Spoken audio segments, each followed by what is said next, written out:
All right, guys.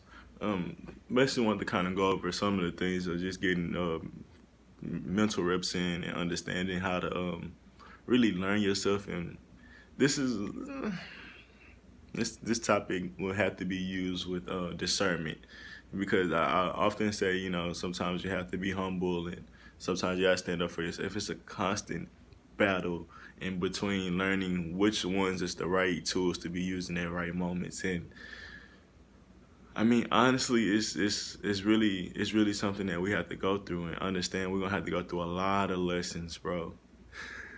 And I know it sucks, bro, because when you hear a lot and it's not a money, it sucks because you don't want to hear anything about a lot of something unless it's a lot of money, a lot of benefits. If it ain't benefits, you don't want to hear. You got to go through a lot of it.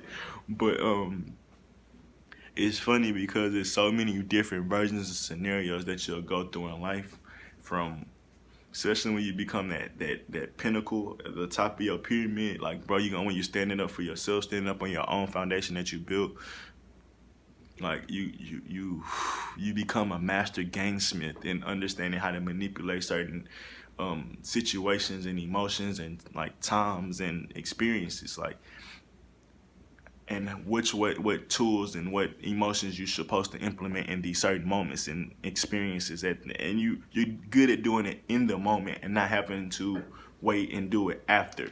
And I guess this would be my best examples of explaining, because a lot of times we get in these situations where we can't really when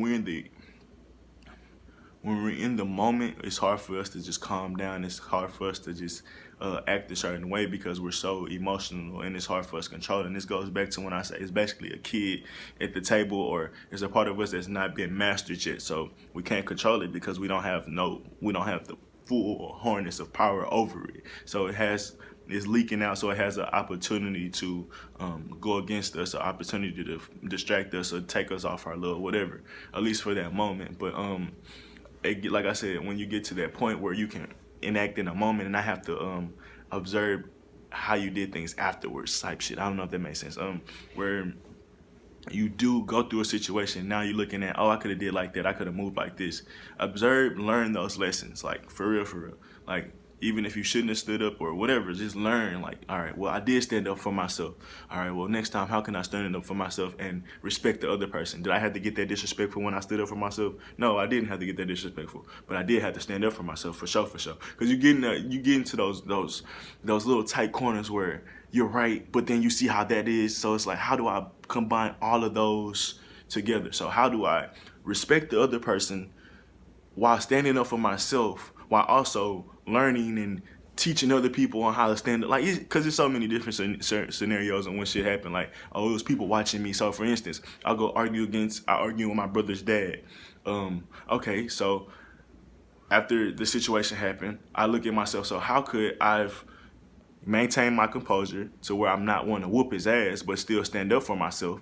How can I also stand up for myself where I can teach them to stand up for themselves and not disrespect their father because they're under his household at the end of the day? And it's so many different scenarios on how you could look at it and reshape and think, all right, how can I do this and how can I do that, and it can fuck with your head, of course, but you got to think about, once you have fully come up with those answers and thoughts, when that situation come up again, you mastered it. Or when they come up with a different version of that situation, or say, so this time it's with, I'm just saying, I'm just gonna give an example. I'm not knocking on wood already. This example happened with my brothers, but say 20 years from now it happens with my baby mama and their kids. Okay, so how do I need to respond to the baby mama and not be disrespectful, and learn how to let my kids stand up to their mom without being disrespectful? So you see how shit can transfer. But I've learned that lesson 20 years ago when I argued with my brother's dad. Now I can do it with my kids' mom, and it makes sense. And I'm at the pinnacle of my pyramid then 20 years from now, or at least I hope, where I'm not letting this baby mama drama distract me, and I'm not letting that situation get to me, because I've been through that situation. I know how to master it, and once that situation come, I can do it in the moment and not have to be looking after the moment and discerning and shit like that. And it's still, even when these moments do happen, for instance, when Jay-Z go through a business meeting and they destroy the business meeting, they do a good job, I still bet they nitpick and be like, what else can I do better? Same from when a coach, when you win in a game, or we still watch film after a win. You don't just watch film after losses. Like, bro, you can still tighten up your shit. But I guess that's the problem from a winner, from a true winner to a champion. Like a winner, they might watch film, but they like, we won, nigga, fuck it, we gonna win again. But a true winner is gonna be like, damn, I could have fucking scored 100 points. I could have had 10 steals if I would have made the right move, or if I would have did that, if I would have been paying attention and understood the game plan a little bit better. And that's the difference. And like I said, it goes like this conversation needs discernment to wherever you at, like in your life. Sometimes some shit you've been able, like for me, I can move in anger. I can talk when I'm angry now. Like, this is just a stage. At first, when I was angry, straight tears, like still tears now, but I couldn't get out words. It just was fist and elbows. But now I can talk shit to a certain amount of level, but now it's honing on how I talk shit. It's how do you say it? It's harnessing how I talk shit. It's not necessarily, now I can get shit out, but all right, now let's get it out the right way. Even though it might be from anger, it still might be passion. Maybe I might not have said anything, but now I'm saying it, but it's still gonna be respectable and it's still gonna be meaningful. Because think about it like this. You may be right, but if you're disrespectful, nobody wanna really necessarily listen to you. Like, or if you're, how do you say, if you can be right, but if you're not saying it the right way, people will pull and be like, oh, well, you was talking like that. And you was like, for instance, when you're on Twitter and you have a meaningful fucking argument, but you spell a word wrong, or you use a word in the wrong way. And I'm like, well, look at this dumbass. So you're not going to ignore, you're going to ignore everything I said just to pull out that error. And that's how kind of people will treat you, especially if you acting emotional or anything like that. You might be right in your emotions, but if you're acting emotional, they be like, oh, he's emotional.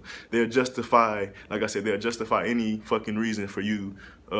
They'll justify the enemy losses. They'll justify your reasons for behaving that way just because they don't truly give a fuck about it. So it's also about understanding how people receive you, and also be about being able to receive the best way you understand you can. Because you can have the most amazing art, but if nobody can interpret it, it don't fucking matter. Or if they have roadblocks in the front of their interpretations, they'll ignore it after a while, because it's just like, whatever. The messages are too deep, and it's too deep for me and shit like that. People make excuses for the most ignorant shit, but yeah, that's how you can kind of understand getting your reps in. Like when you mad and shit, you might get fired, you might lose a situation. Understand that, all right, well, maybe I needed that job for a couple more months, so how could I, but understand I did need to stand up for myself too. And that helps you look at the bigger picture too. So it's like, it's a situation may happen, but more, it's not one right, and there's not one wrong. There's not one way you could have went about it. There's a multiple different ways. And so, like I said, it's a 1,000 pictures per word. There's a million fucking pictures in words in a movie, and there's millions of messages in the movie. So think about when you're in this situation. There's not just one way, and there's not just one word. There's millions of different lessons and scenarios you could learn from that one experience. For me, if I'm in a restaurant, how the customers view me, how my GM view me, how my people that works with me view me, how it's affecting my money, how it's affecting the sales of the customers, or how, like, I mean, not the sales of the customer, the sales of the store. How's these, like, period, like, all those different scenarios. And it's like, why would I worry about the sales of the store? Why would I worry about how the customer feel? Because what if you become that GM, or what if you have your own business and you're the head of that person? You'll have somebody that used to be in your situation where they're just a regular old server or whatever, and you're going to understand their position. You're going to understand how the customers feel. Like, you're going to understand all that shit before you even get to it, versus you've been ignoring customers and how other shit feel. So once you get to the GM, you don't never really understand from all perspectives and all levels. Or when